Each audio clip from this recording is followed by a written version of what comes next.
Nilikuwa nimewaahidi wa Kenya kwamba leo tutazungumza kwa Kiswahili.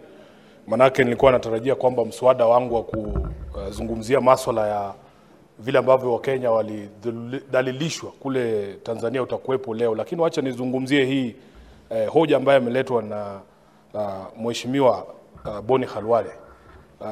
Mheshimiwa Speaker, na wasikia wenzangu hapo wanazungumza wakipiga kifua kwamba SHA inafanya. Na kwa mtazamo wangu mwenyewe, kama hiyo SHA itakuwa ikifanya, ni wananchi watatuambia, sio nyinyi viongozi hapo, kwa sababu hapa hamna mtu yoyote ambaye anaenda kupokea matibabu na anatumia SHA. Kwa hivyo ukisimama hapo useme SHA inafanya, utuonyeshe ulitibiwa na SHA lini. Jambo la pili, Mheshimiwa Speaker, wakati ambapo tulikuwa tunazungumzia huu mswada, tukasema kwamba tungependa kuwapa nafasi wale ambao walikuwa wanafanya kazi katika shirika la NHIF wasifurushwe kazini.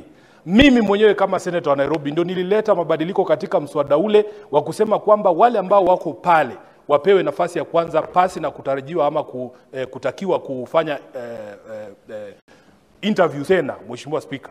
Lakini hawa viongozi ambao wanapiga kifua sasa wanasema tuwalinde wale wafanyikazi, walipiga kura kuhakikisha kwamba badiliko hilo halikuweza kujumulishwa katika mswada huu. Kwa hivyo ni unafiki mkubwa, Mheshimiwa Speaker, tunapowasikia watu ambao walikuwa na fursa ya kuhakikisha kwamba wafanyikazi hawa watapata haki, wakapiga kura njia nyingine, kisha sasa leo ndio wanapata sauti kutuambia kwamba SHA inafanya. Mheshimiwa Speaker, mimi na watu pale ndani ya shirika la SHA wananiambia hata hizi unaona ati wanafanya interviews za kuweza kuwapa watu kazi pale ndani. Mheshimiwa Speaker, hizo interview ni za bandia. Manake tayari wale mahojiano, wale ambao wanaenda kupewa hizi nafasi tayari wanajulikana. Mheshimiwa Speaker. Senator wa Nairobi. Naam. Tafadhali ukichagua lugha moja, itumie lugha moja. Usichanganye lugha. Mheshimiwa Speaker, alikuwa nimetohoa lakini nimekosolewa hapa na Mheshimiwa Mwaruma. Kwa hivyo utaniwia radhi hapo tu, lakini nilikuwa nasema kwamba hizo mahojiano ambayo yanafanyika ni mahojiano bandia, wale wenye kupewa barua tayari wanajulikana.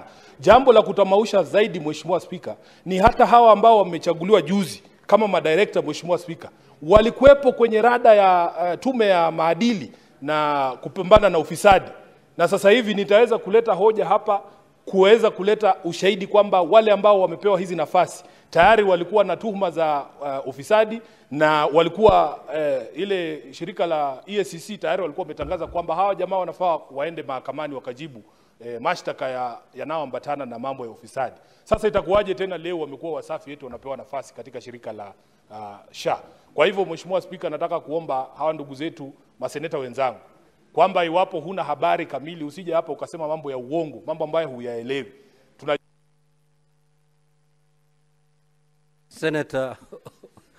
Senator Lekina.